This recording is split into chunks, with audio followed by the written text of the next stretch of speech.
शुरुआत होती है दक्षिण भारत के एक गांव से, जहां रवि और शैलू रहते हैं। उनका पूरा दिन शरारतों में और देवी महालक्ष्मी के मंदिर में मस्ती करते हुए बीतता है। रवि शैलू को बेहद पसंद करता है और उसकी हर अच्छी बुरी चीज का पूरा ख्याल रखता है। 2 दिन पहले शैलू का काजल खत्म हो गया था, इसलिए रवि ने बड़े प्यार से अपने हाथों से उसके लिए काजल बनाया। उसी दिन जब वे घर लौट रहे थे, तभी शैलू की नजर कुएं में डूबते हुए एक कुत्ते के पिल्ले पर पड़ी। उसे तड़पता देख रवि ने अपनी परवाह किए बिना उस बेजुबान पिल्ले की जान बचा ली। उस दिन के बाद से शैलू उस पिल्ले को हमेशा अपने साथ ही रखने लगी। शैलू अपनी नानी के साथ रहती है क्योंकि उसकी माँ अब इस दुनिया में नहीं रही और पिता ने दूसरी शादी कर ली है। पिता ने साफ कह दिया है कि शैलू की माँ के नाम पर जो 3 एकड़ जमीन है, जब तक वह उसके नाम नहीं की जाती तब तक वह शैलू की जिम्मेदारी नहीं उठाएगा। लेकिन नानी उसका लालच और इसका अंजाम अच्छी तरह जानती है। उसे पता है कि यही जमीन शैलू के बड़े होने पर उसके भविष्य को सुरक्षित करेगी। इस तरह बचपन से ही माता पिता के प्यार के बजाय शैलू केवल उनका तिरस्कार सहते हुए बड़ी हो रही है। एक दिन मंदिर के पास रवि को बुरी तरह पीटकर काम के लिए दुकान पर भेज दिया जाता है। तब रवि के पिता शैलू के पास आकर बड़ी अजीब नियत से कहते हैं कि घर क्यों नहीं आती? क्या रवि ना हो तो आना नहीं होता? लेकिन याद रहे,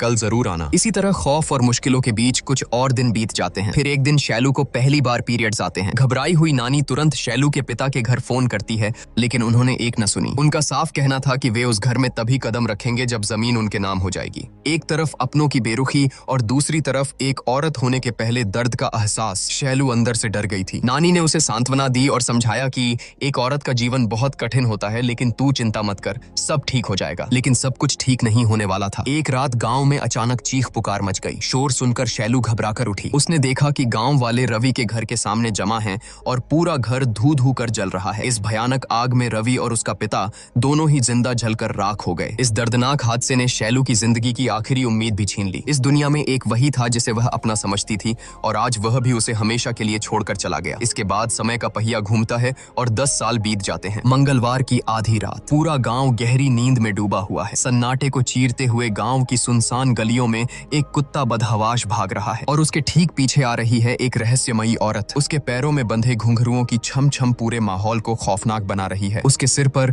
और दोनों हाथों के मटकों में धधकती हुई आग जल रही है और फिर धीरे धीरे वह रहस्यमयी औरत उसी घने अंधेरे में गायब हो जाती है। अगली सुबह गांव वाले अपनी रोजमर्रा की जिंदगी में लौटते हैं। मिलन काका अपनी बीड़ी सुलगाते हुए चौराहे की तरफ जा रहे थे, तभी उनकी नजर एक घर की दीवार पर पड़ी और वे हैरान होकर वहीं रुक गए। देखते ही देखते वहां लोगों की भीड़ जुटने लगी। 2 से 3 और 3 से 30 लोग जमा हो गए। अय्याश राजू के पीछे बैठकर जा रही अंधी पुली भी भीड़ देखकर वहीं रुक गई। तभी डेनियल ग्वाला वहां आता है और भीड़ से पूछता है कि अरे भाई, दीवार पर क्या लिखा है? मुझे तो पढ़ना नहीं आता, जरा कोई पढ़कर तो सुनाओ। राजू दीवार पर लिखी उस बात को देखकर हक्का बक्का रह जाता है और हकलाते हुए पढ़ने लगता है कि बगल वाली गली के श्यामला के पति और डेनियल की पत्नी के बीच नाजायज संबंध है। उम्मीद है यह सच जानने के बाद गांव वाले उन्हें खुले दिल से स्वीकार करेंगे। यह सुनते ही डेनियल का खून खौल उठा और वह पागलों की तरह अपने घर की तरफ दौड़ा। पूरे गांव में इस सनसनीखेज खबर को लेकर कानाफूसी शुरू हो गई। इस खुलासे के ठीक अगले ही दिन एक खौफनाक वारदात हुई। गांव के आखिरी छोर पर केले के बागान के बीच मौजूद कुएं में श्यामला के पति और डेनियल की पत्नी की लाशें तैरती हुई मिली। गांव वालों का यही अनुमान था कि कल सबके सामने अपनी असलियत और बदनामी का सच उजागर होने के बाद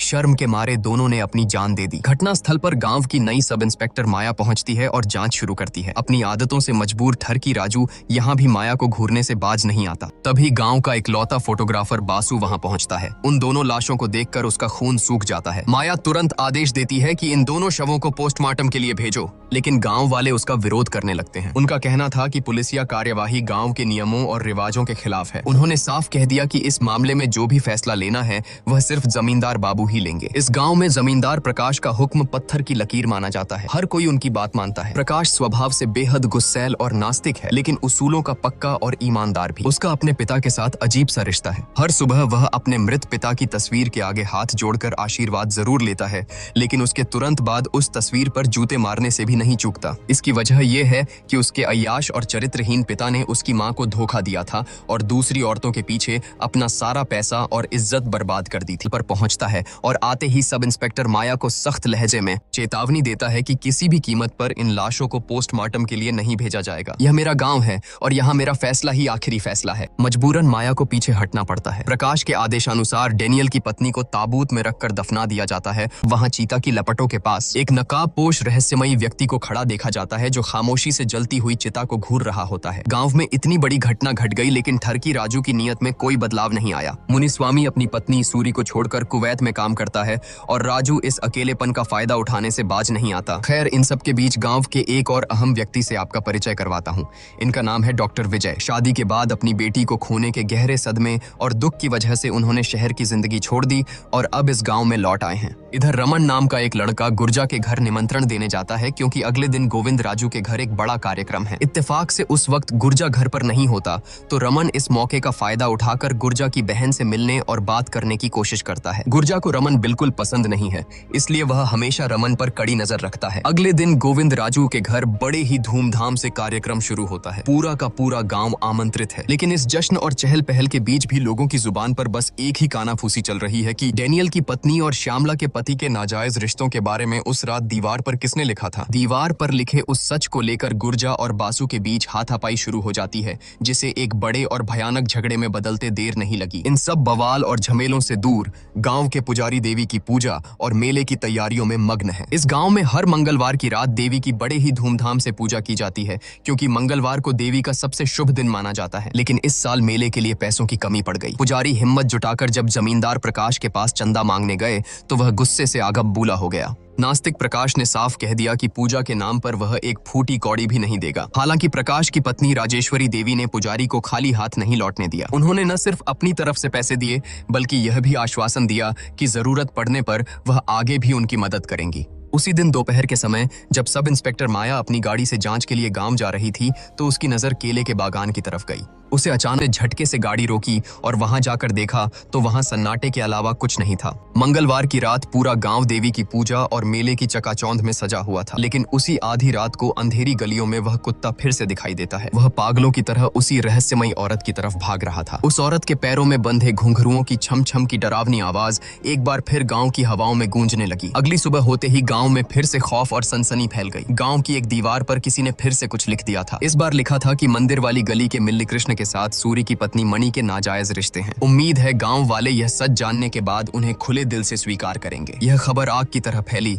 और इसके बाद ठीक वही हुआ जिसका सबको डर था। केले के बागान के पास वाले पुराने बरगद के पेड़ पर मिल्ली कृष्ण और मणि दोनों की लाशें फांसी के फंदे से लटकती हुई मिली। सब इंस्पेक्टर माया का शक सीधा गुर्जा पर जाता है, क्योंकि मिल्ली कृष्ण और श्यामला का पति दोनों ही गुर्जा के करीबी दोस्त थे। शक के घेरे से फोटोग्राफर बासु भी नहीं बच पाया, क्योंकि एक दिन पहले ही कार्यक्रम में बासु की भी हाथापाई हुई थी। तभी जमींदार प्रकाश एक बार फिर अपने रॉब के साथ घटना स्थल पर पहुंचता है, लेकिन इस बार माया पीछे हटने वाली नहीं थी। उसने प्रकाश को साफ साफ शब्दों में चेतावनी दे दी कि इस बार लाशें हर हाल में पोस्टमार्टम के लिए जाएंगी, क्योंकि भले ही ये आत्महत्या लग रही हो, लेकिन इनके पीछे कोई बहुत गहरा और खौफनाक रहस्य छिपा है। माया को पूरा यकीन था कि यह सब गांव का ही कोई इंसान कर रहा है, वरना लगातार दो घरों के इतने गहरे और गुप्त राज किसी बाहरी इंसान को कैसे पता चल सकते हैं। अब सबसे बड़ा सवाल सबके जहन में गूंज रहा था कि आखिर कौन है जो इन नाजायज रिश्तों का सच पूरे गांव के सामने उजागर कर रहा है और क्यों इन लोगों को मौत के घाट उतारा जा रहा है। और तो और एक और खौफनाक बात सामने आती है। डैनियल की पत्नी की लाश उसके ताबूत से रहस्यमयी तरीके से गायब हो चुकी थी, इसलिए अब पुलिस के पास इन दोनों लाशों की पोस्टमार्टम रिपोर्ट ही सच तक पहुंचने का इकलौता रास्ता बची थी। दूसरी तरफ पूरे गांव में दहशत का ऐसा साया मंडराने लगा कि लोग एक दूसरे पर ही शक करने लगे। खौफ इतना था कि हर कोई अपने ही पड़ोसियों को कातिल समझने लगा था, क्योंकि पुलिस के लिए हर किसी के घर में घुसकर यह पूछना तो मुमकिन नहीं था कि कौन किसके साथ नाजायज रिश्ते में है। तभी दहशत से भरे इस माहौल में गांव का पुजारी एक बहुत ही खौफनाक अतीत याद करते हुए बताता है कि जमींदार प्रकाश के दादाजी के जमाने में भी गांव में बिल्कुल इसी तरह रहस्यमयी ढंग से लोग मारे जा रहे थे। पुजारी ने अतीत के पन्ने पलटते हुए कांपती आवाज में बताया कि उस वक्त गांव में एक बहुत बड़ा महायज्ञ किया गया था और देवी महालक्ष्मी की रौद्र रूप वाली मूर्ति मंदिर में स्थापित की गई थी। उसके बाद जाकर ही उन मौतों का खौफनाक सिलसिला थमा था। और अब ठीक वैसे ही गांव में सारी मौतें सिर्फ मंगलवार की रात को ही हो रही हैं, उसी दिन जब देवी की विशेष पूजा होती है। इसलिए अब गांव वालों को यकीन हो गया है कि बिना महायज्ञ किए इस तबाही को रोकना नामुमकिन है। चूंकि अगला दिन मंगलवार था, इसलिए यह फैसला लिया गया कि अगले 2 रातों तक पूरे गांव में कड़ी पहरेदारी की जाएगी। तभी बीच में एक कांस्टेबल आकर बात काटता है, जिससे गांव वालों के शक की सुई सीधे सब इंस्पेक्टर माया की तरफ घूम जाती है। उनके मन में सवाल उठने लगता है कि गांव में इस नई एसआई के कदम रखते ही ये रहस्यमयी मौतें क्यों शुरू हो गईं? कहीं ऐसा तो नहीं कि खुद ऑफिसर माया ही किसी साजिश के तहत ये सब करवा रही हो। खैर, गांव में ढिंढोरा पीट पीटने की जिम्मेदारी पुली को दी गई। उसने ढोल पीट पीट कर पूरे गांव में ऐलान कर दिया कि आज रात कोई भी अपने घर से बाहर न निकले, क्योंकि हर मंगलवार की रात मौत उसी के दरवाजे पर दस्तक दे रही है जो नाजायज रिश्तों के दलदल में फंसा है। रात का साया ढलते ही पहरेदारी जोरों पर शुरू हो गई। गांव के अंदर की निगरानी का जिम्मा गुर्जा ने संभाला और बासु अपनी गाड़ी से गांव की सीमाओं पर गश्त लगाने निकल पड़ा। जैसे जैसे रात का अंधेरा और खौफनाक होता गया, खेतों की पगडंडियों पर दौड़ती हुई वह रहस्यमयी औरत एक बार फिर नजर आई। दूसरी तरफ केले के बागान के रास्ते एक अजनबी इंसान को शॉल ओढ़े हुए गांव में चुपके से घुसते देख गुर्जा और उसके आदमी उसे पकड़ने के लिए पागलों की तरह दौड़े, लेकिन कुछ दूर जाने के बाद वह इंसान किसी साये की तरह गायब हो गया। उसे न पाकर वे लोग 3 अलग अलग टोलियों में बंट गए और चप्पे चप्पे पर उसकी तलाश शुरू कर दी। ठीक उसी वक्त रात की आखिरी बस से डॉक्टर विजय गांव लौटते हैं। हाथ में टॉर्च लिए वह खामोशी से अपने घर की तरफ बढ़ रहे थे, लेकिन जैसे ही वह केले के बागान के पास पहुंचते हैं, उनके कानों में किसी लड़की के रोने की दर्दनाक और सिसकती हुई आवाज गूंजती है। वह आवाज सुनकर डॉक्टर विजय के कदम वहीं जम गए और एक ही झटके में उनकी रीढ़ की हड्डी में बर्फ जैसी ठंडी सिहरन दौड़ गई। इतनी रात गए गांव की किसी लड़की का इस तरफ आने का तो कोई सवाल ही नहीं उठता। फिर भी डॉक्टर विजय ने हिम्मत जुटाई और उस रोने की आवाज का पीछा करते हुए सीधे केले के बागान के अंदर घुस गए। उधर दूसरी तरफ गुर्जा और उसके आदमियों ने उस शॉल ओढ़े अजनबी को ढूंढ निकाला और उसका पीछा करने लगे। भागते हुए उस आदमी पर गुर्जा ने सटीक निशाना साधकर अपना भाला फेंका, जो सीधा उस आदमी के शॉल को चीरता हुआ निकला। अपनी जान बचाने के लिए वह आदमी नदी में कूदकर भागने की कोशिश करता है, लेकिन आखिर में पकड़ा जाता है। जैसे